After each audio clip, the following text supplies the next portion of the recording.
안녕하세요. 투자시가자 김PB입니다. 참혹한 한국경제 대공황 100%입니다 라는 주제로 오늘 좀 말씀드려보려고 하는데, 댓글에 가끔씩 이런 분들 계세요. 왜 이렇게 부정적으로 얘기하냐, 너도 부도 나도 부도 그냥 다 부도, 얘 맨날 방구석에서 부도 난다라는 얘기만 한다, 이렇게 말씀을 해주시는데, 진짜 저는 말씀드리고 싶은 게, 진짜 기업들이 다 부도가 돼가고 있고, 부도 임박 직전에 몰린, 그러니까 실질적으로 재무제표를 보든 뭘 보든 했을 때 실질적으로 기업들이, 우량한 기업들도 부도가 되려고 하는 이런 움직임들이 보이고 있어요. 그래서 저는 오늘 기업 경기의 참혹한 현실을 조금 더 낱낱이 말씀드려볼까 합니다. 자, 작년 하반기에 나온 기사인데, 작년 상반기에 하루에 5개 기업이 계속해서 파산을 했고 역대 최대치를 기록했다고 합니다. 기업 파산이 역대 최대치를 기록을 했고 기업 줄도산이 이미 작년부터 시작이 됐어요. 그래서 IMF 이래로 유례 없는 수준의 불경기가 지금 우리에게 다가오고 있는데, 요즘에는 그럼 기업의 어떤 경기가 어떤 상태로 흘러가고 있냐, 이걸 좀 한번 찾아봤는데 상황이 더 심각해지고 있습니다. 올해 4월까지 718곳이 파산 신청을 해서 사상 최대치를 기록하고 있다. 파산 신청한 회사들의 숫자가 빠른 속도로 증가하고 있는데 역대 최대치를 또다시 갱신할 가능성이 크대요. 그래서 올해 1월만 해도 111건이었는데 164, 172, 265건, 월마다 지금 계속해서 기업들의 파산 건수가 늘어나고 있습니다. 기하급수적으로 늘어나고 있어요. 그래서 작년 역대 최대치 수준을 이미 갈아치운 상태입니다. 그러니까 기업들이 무너지는 속도가 유지만 돼도 지금 좋은 상황이 아닌데 더 빠르게 늘어나고 있다는 거예요. 근데 여기서 더 놀라운 사실이 뭐냐면, 우리나라만 그런 게 아니라는 겁니다. 올해 1분기에 미국의 기업 파산이 2010년, 즉 이제 글로벌 금융위기 끝난 이래로 최대치를 기록을 했고, 중국마저도 지금 파산이 증가하고 있대요. 자, 튼튼한 미국마저도 금융위기 이래 파산이 가장 많이 급증을 하고 있는데, 이건 마치 이런 거예요. 지금 이제 우리나라 부동산에서 그나마 오른다고 이제 신고가 갱신한다라고 얘기하는 데가 청담동이나 뭐 이런 데인데, 청담동 부동산이 빠지는 거랑은 비슷하다고 생각하시면 돼요. 그러면 이제 한국 경제 끝난 거죠. 그런 것처럼 미국마저도 이제 기업들의 파산이 늘어나기 시작했습니다. 근데 지금 중국도 마찬가지예요. 이래서 이제 중국 기업들이 이제 지금 살아남으려고 엄청나게 발버둥을 많이 치고 있는 건데, 중국 법원의 지난달 발표를 보게 되면 파산 사건이 2020년 대비 3배가 늘었대요. 그래서 중국도 코로나 대비해서 기업 부도가 무려 3배가 폭증을 한 상황입니다. 미국, 중국, 한국 기업들이 지금 동시다발적으로 다 무너지고 있다라는 건데, 그냥 전 세계 기업들이 다 무너지고 있다라고 봐도 무방하겠죠. 근데 사실 이렇게 기업들이 줄도산을 해나가고 있는 게 대공황이 임박했다, 내지는 대공황이 시작됐다라는 신호로 우리가 볼 수 있을 것 같아요. 왜 그러냐면, 기업들이 무너지게 되면 일단 당연히 기업이 무너지니까 거기서 일하던 직원들도 해고가 되겠죠. 특히 대기업이나 중견기업이 도산하게 되면 수백에서 수천 명의 실직자가 즉각적으로 발생합니다. 그러면 그 사람들이 먹여 살리는 가구 인원까지 생각하면 더더욱 많은 사람들이 실직을 한다는 거겠죠. 그래서 실업자가 늘어나면 사람들이 이제 직장을 잃었는데 어떻게 돈을 쓰겠습니까? 그러니까 돈을 안 쓰기 시작하고, 그렇게 되면 내수 경제가 악화되고, 그러면서 다른 기업들마저도 매출이 떨어지는 이런 결과가 나게 됩니다. 그래서 이런 악순환의 굴레에 들어가게 되면 경제가 자연스럽게 하방으로 가게 되는 이런 수순을 이제 밟게 되는데, 경제 전체가 침체에 빠지기 전에 나타나는 공통적인 신호들이에요. 근데 이런 신호가 그럼 나오냐 안 나오냐, 이게 지금 앞으로 이제 우리가 지켜봐야 될 키포인트인데, 이미 IMF 때랑 정말 똑같은 방식의 움직임이 보여지고 있습니다. 심지어 그때보다 심각해요. IMF 때보다 심각합니다. 경제가 좋은데 직원들이 대규모로 해고당하는 적은 사실 단 한 번도 없어요. 경제가 좋으면 당연히 일자리도 많이 늘어나는 게 일반적입니다. 근데 그럼 이제 대규모 해고가 언제 나오냐, 오롯이 경제 불황이 다가올 때만 발생합니다. 그게 바로 지금이죠. 자, 작년만 해도 이마트, 롯데온, 11번가, 쓱닷컴, 그 다음에 롯데면세점, G마켓, 세븐일레븐, 롯데호텔, 신세계면세, NC소프트 등등등등 많은 이제 대기업들의 계열사들이 동시다발적으로 희망퇴직을 실시했습니다. 그래서 전반적으로 대기업들이 비상경영, 희망퇴직 이런 랠리들이 시작이 됐고, 확실히 옛날 분위기랑은 정말 판이하게 달라요. 옛날에는 이제 직원들이 없어서 지금 막 더 구하려고 그랬었는데 요즘엔 안 그렇습니다. 자, 현대제철, 은행, 영화관, 현대면세점, 롯데웰푸드, 지금 업종을 불문하고 다 희망퇴직을 받고 있습니다. 그렇죠? IMF 아니고서는 이런 헤드라인은 볼 수가 없을 것 같아요. 근데 이렇게 지금 동시다발적으로 모든 업종에서 이렇게 희망퇴직을 받고 있다는 건 어떻게 생각하십니까? IMF 때 아니면 이런 일들이 벌어지지 않죠. 이게 바로 2025년 초부터 계속해서 나온 기사라는 거예요. 그래서 올해에도 이렇게 희망퇴직을 계속해서 받고 있다는 거고, 우리나라만 그런 게 아니라고 말씀드렸죠. 마이크로소프트랑 메타 전반적으로 몇천 명씩 해고를 하게 됐고, AI가 일으킨 해고 칼바람이라고 하는데, 그러면 AI의 업종에 영향을 안 받는 곳도 어떨까? GM도 대규모 해고 정리를 시작을 했고, 30분 만에 짐 싸 나가라, 미국 공무원 20만 명 대량 해고 시작됐다. 볼보 올 가을까지 3,000명 정리해고. 그러니까 지금 업종을 불문하고 미국이든 한국이든 중국이든 어디든 다 지금 동시다발적으로 해고가 일어나고 있어요. 특히 뭐 건설업이나 건설업 유관업종이 사실 심각합니다. 왜냐하면 경제가 안 좋아지면 가장 먼저 타격을 받는 업종이 건설, 물류 이런 쪽이거든요. 사실 일감 많고 분위기 좋으면 절대 정리해고나 이런 해고들을 안 합니다. 근데 지금 왜 해고를 하겠냐? 단순하죠. 매출이나 실적은 계속해서 악화할 것 같은데 일감은도 줄어들고 분위기도 악화되고 있으니까요. 자, 그리고 이렇게 기업들의 줄도산이 계속해서 벌어진다라는 건 두 번째로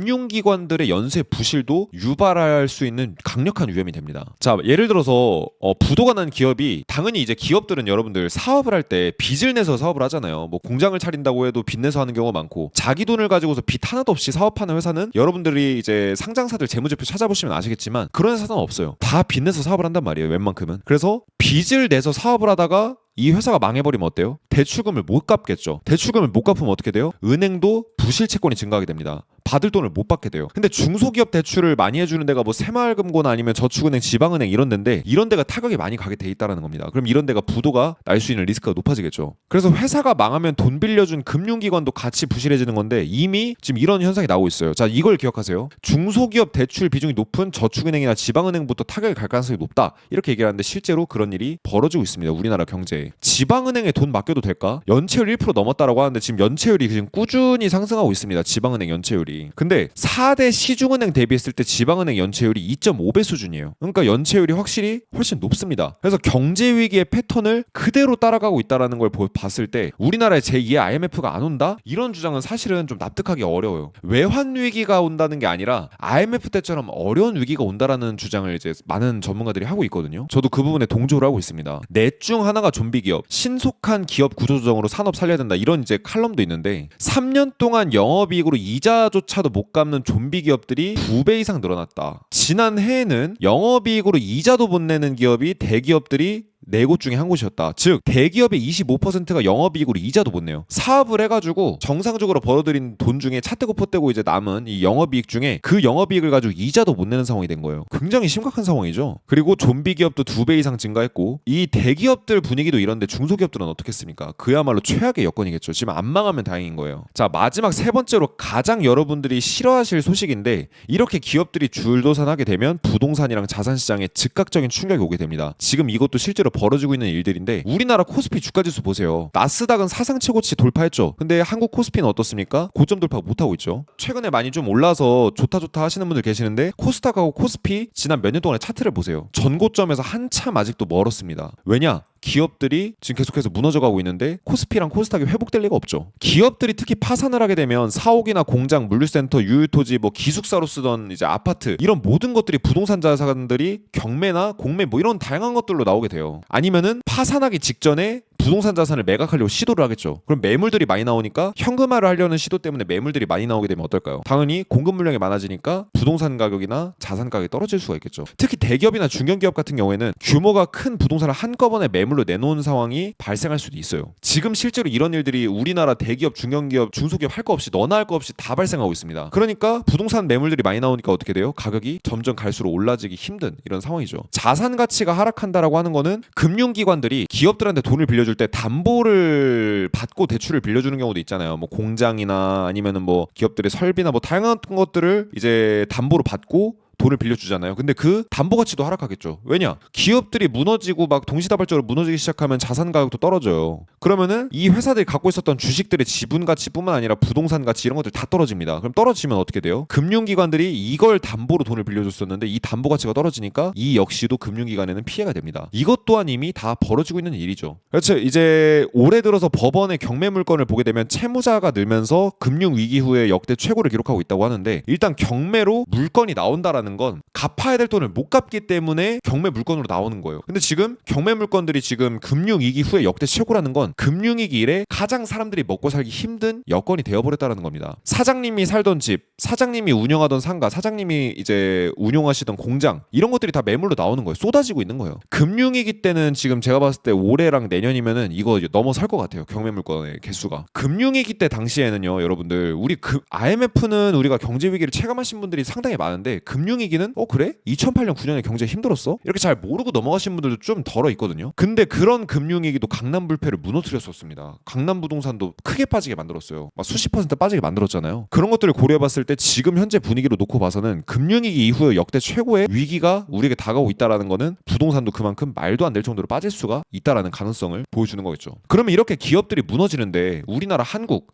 경제 그리고 우리 지금 이 방송을 보고 계시는 여러분들이 살아남을 수가 있을까요? 기업이 무너지는 있는데 나라가 살 수 있을까? 저는 이런 생각이 듭니다. 자, 좀 있으면은 대선하죠. 그래서 활발한 대선 토론이 지금 진행되고 있는데 제가 이제 경제 설명을 쭉 늘 말씀드리다 보니까 사실은 요번에 대선이 얼마 안 남았을 때 이 말씀을 꼭 드리고 싶었어요. 반드시 대선 토론했던 내용들 다 확인하시고 투표를 하시면 전 좋겠다는 생각이 듭니다. 자, 여러분들 기업들이 생존해야 우리도 생존할 수가 있습니다. 여러분들 기업들이 무너지는데 우리가 생존할 수는 없는 노릇이에요. 기업들이 일자리를 만들고 세금도 내고 그 다음에 다양한 이제 고용 유발 효과도 내고 기술도 발전시켜서 한국의 경쟁력을 만드는 건데 기업들이 이렇게 동시다발적으로 마구잡이로 무너지는데 우리나라 경제가 살 수 있을까요? 그래서 저는 특히 지금 중국에서 우리나라 기술을 다 빼앗아 가고 있습니다. 정말 뭐 석유화학부터 2차 전지, 전기차 무슨 기술력이라는 기술력은 다 뺏어가고 있는 상황이고 우리가 실제로 중국의 경쟁력이 계속해서 밀리고 있는 게 현실적이에요. 가격 경쟁력 가지고 지금 밀어붙이고 있단 말이에요. 우리나라 기업들마저도 중국의 부품을 쓰는 이런 시대가 됐다라는 겁니다. 그래서 저는 여러분들이 자유민주주의를 수호하고 싶으신 마음과 기업들이 다시 이제 잘 살아남을 수 있게 이런 정책을 할 수 있는 대통령을 뽑고자 하신다라고 한다면 반드시 토론을 확인하시고 좀 투표하시는 게 저는 굉장히 적극적으로 여러분들이 꼭 하셔야 될 의무라고 생각합니다.